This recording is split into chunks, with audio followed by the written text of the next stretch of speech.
Scout Taylor Compton plays Grace, a young woman with little memory of her past. Along with her boyfriend, she's lured back to her hometown by the promise of discovering the whereabouts of her missing parents. Unfortunately, a demon-worshipping cult has other plans that involve an ancient apocalyptic prophecy. The Long Night features two pretty common horror movie motifs. It's a home invasion thriller about a character searching for answers about her past, only to discover that some things are better left unknown. However, even with those familiar setups, the first two acts of The Long Night showed promise. After a purposefully disjointed opening, which I guess was meant to convey how easily a good thing can go bad, we're on the road with Grace and her boyfriend Jack. Grace remembers very little about her childhood or her parents. After receiving a phone call from a man claiming to have answers about her parents, Grace decides to return to her hometown. Grace and Jack soon find themselves holed up inside a large plantation house, out in the middle of nowhere, of course, when the local welcome committee arrives in black cloaks, wearing the skulls of horned animals as masks, and bearing torches. I would have preferred brownies, maybe an apple pie as a welcome gesture instead. Co-writer and director Rich Ragsdale does a good job of establishing mystery in the first act, and is able to keep things interesting, despite the fact that not a whole lot's going on. Scout Taylor Compton, who I've always considered to be the bright spot in Rob Zombie's Halloween, delivers a strong performance here. I liked Grace and cared about what happened to her, and Compton clearly went all in with the character. Nolan Gerard Funk is also strong as Jack. He initially comes off as self-important and snobby. About halfway through the film, he's faced with a choice. I thought he was going to do one thing, but was pleasantly surprised when he did the opposite.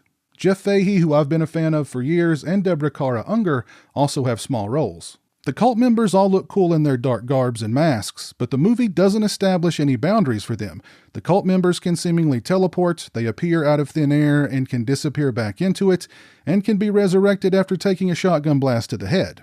As a matter of fact, when you think about it, this movie could have been over in 20 minutes. Considering the cult members, or at least the cult leaders' abilities, they could have just as easily accomplished what they did at the 80-minute mark at the 20-minute mark. The Long Night feels like a movie trying really hard to be an A24 film. It wants to be this heavy, thought-provoking, cerebral experience. But I wish Ragsdale would have focused more on a simple, straightforward narrative, with a tighter pace and more emphasis on suspense than the supernatural. The Long Night is a well-made film, with plenty of atmosphere and a great score. There's interesting ideas throughout, and some trippy cool imagery. And the film certainly has its moments, such as a sequence depicting a highly unorthodox C-section procedure. But all the promise established early on isn't followed up on. The third act feels needlessly dragged out, is predictable, and by the end, I'd lost all interest. The Long Night had potential, but falls short. It's a pass for me, but I can see some people jibing with the imagery and some of the more elevated elements. As for the picture quality and the sound quality on this release from Wellgo USA, I thought both were pretty good. The sound quality in particular, I thought was impressive. As a matter of fact, one of the most impressive things about The Long Night itself is the sound design and the score. And those elements were nicely complemented by the DTS HD Master Audio. Overall, I'd give the picture quality on this release a 4 out of 5 and the audio quality a 4.5 out of 5. As far as extras are concerned, first up we get 3 behind-the-scenes featurettes, the birthing, the look, and the score. The birthing documents the filming of the birthing scene. It's 5 minutes and 44 seconds in length. The look documents how director Rich Ragsdale and cinematographer Gigi Malavasi created the look of the film, the shooting locations, and how they orchestrated one long continuous shot toward the end of the film. It's 5 minutes and 59 seconds in length, and the score documents how composer Sherry Chung composed the score for the film, as well as the recording of the score. It's 6 minutes and 41 seconds in length. We get The Loop, which is a short film from director Rich Ragsdale. It's 7 minutes and 40 seconds in length.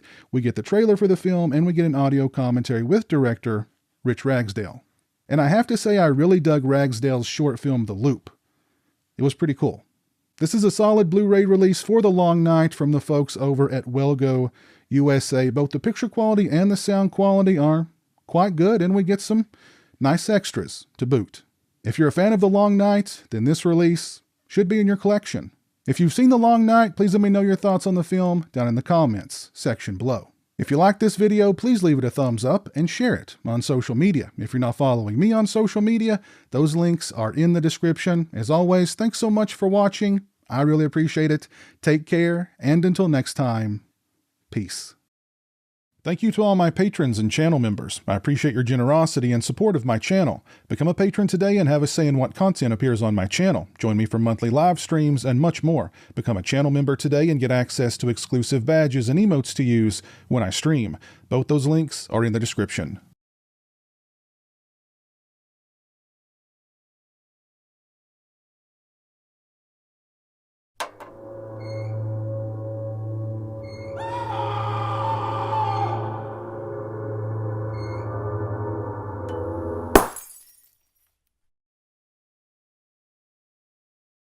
Say hello to the internet, Jeremy. Hello to the internet.